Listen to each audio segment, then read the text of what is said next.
Construction equipment dumped contaminated soil directly into storm drains that fed Millbrook Creek, sending chemical runoff into downstream residential water supplies.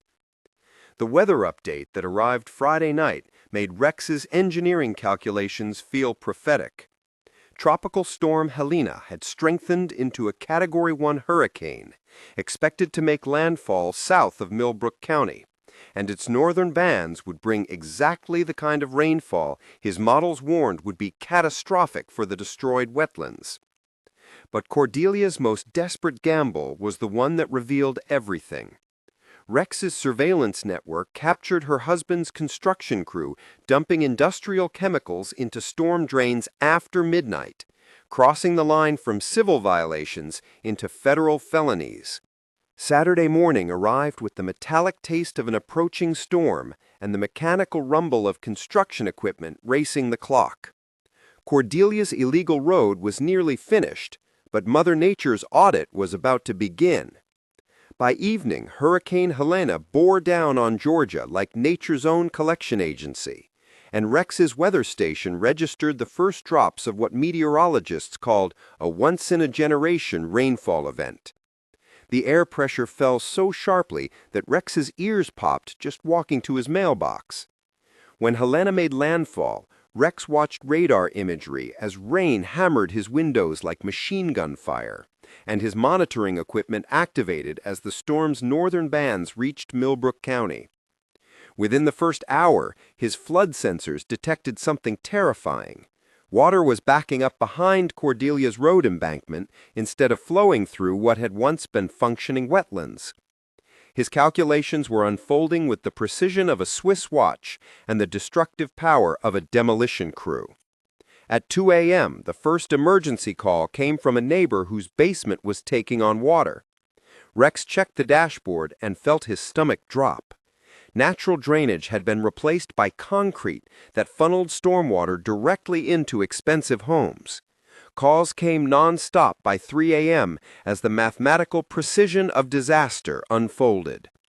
Rex documented each flooded basement, pairing water levels with GPS coordinates and data that federal prosecutors would later treasure.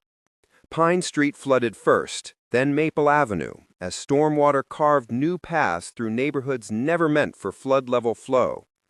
The acrid smell of failing electrical systems drifted through the community, and Rex's hidden cameras captured the unfolding damage.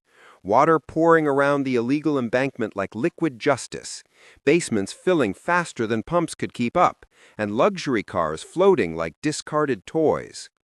At 4:30 a.m., Cordelia finally called, frantic and pleading for Rex to fix the disaster.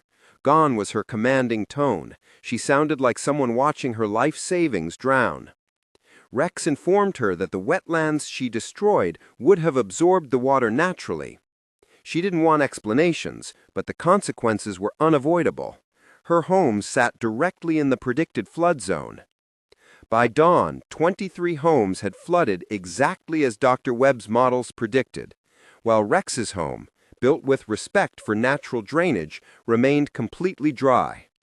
By 7 a.m., the Atlanta Journal-Constitution arrived to live-stream national environmental news as Rex explained how the destruction of wetlands caused unprecedented flooding for the rainfall amount. Later that day, EPA investigators detected chemical contamination at 300% above drinking water standards, proving that the flooding was toxic. By Sunday, insurance adjusters arrived wearing expressions like undertakers, and damage estimates neared $2.88 million. Worse, insurance companies were preparing to deny coverage because the flooding was man-made. Cordelia's world collapsed.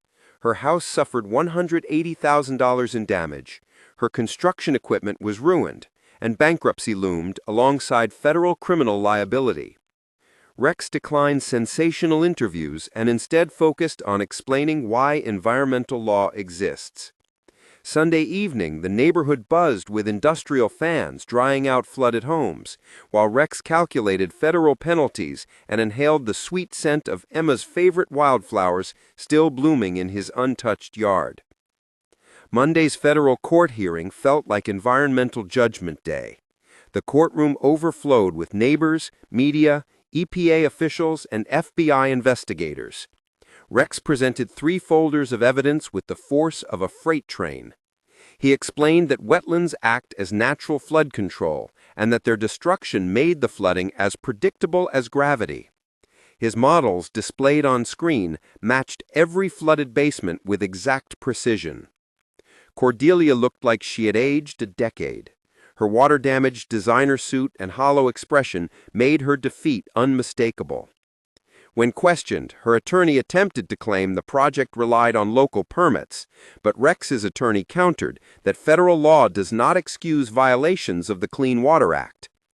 The courtroom erupted when Judge Hamilton raised allegations that the project violated a permanent conservation easement from 1987, one that could invalidate 127 property deeds. Cordelia's attorney admitted they were unaware of any easement. After reviewing the documents, Rex's attorney delivered the knockout blow. Evidence of the original conservation easement barring all development in the exact area of Cordelia's illegal road. Silence filled the courtroom as neighbors realized their deeds might be legally worthless. The EPA then announced an immediate criminal investigation, with potential charges including conspiracy, environmental destruction, and obstruction of federal oversight. Cordelia and her husband face massive fines and possible prison time. The order all activity on the disputed property halted, ruling that Cordelia's disregard for federal law caused the very flooding wetlands protections were designed to prevent. Outside, neighbors embraced Rex, apologized, and formed a restoration fund. By the time Rex left, environmental law had been vindicated, and so had he. 6 months later, the restored wetlands bloomed with life. A federal restoration grant removed Cordelia's road, replacing it with boardwalks that respected natural drainage. Salamanders returned to their ancestral pools, turtles plopped happily into the water, and birdsong replaced construction noise. Emma delighted in counting turtles and photographing herons, proud that her father kept his promise.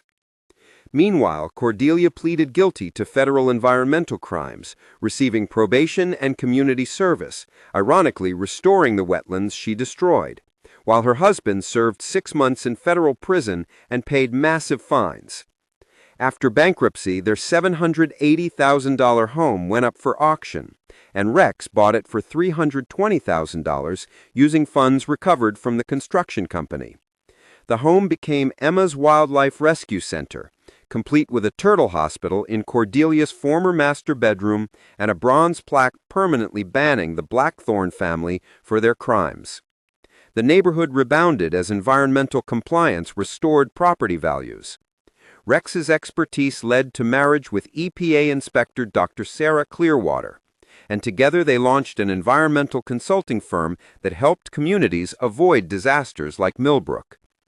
The conservation easement crisis was resolved through careful negotiation. HOA fees dropped, and the pristine Meadows Environmental Education Center became a thriving hub for school field trips. Rex's online course on environmental law reached thousands, helping homeowners nationwide avoid similar mistakes.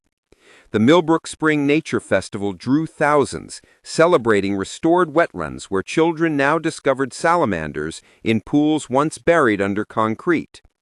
Rex's mornings filled with birdsong, clear water, and a renewed sense of purpose. When a woman from Pensacola called seeking help to stop a shopping mall in a manatee sanctuary, Rex smiled, ready for the next battle. Environmental crimes never rested, and neither would he.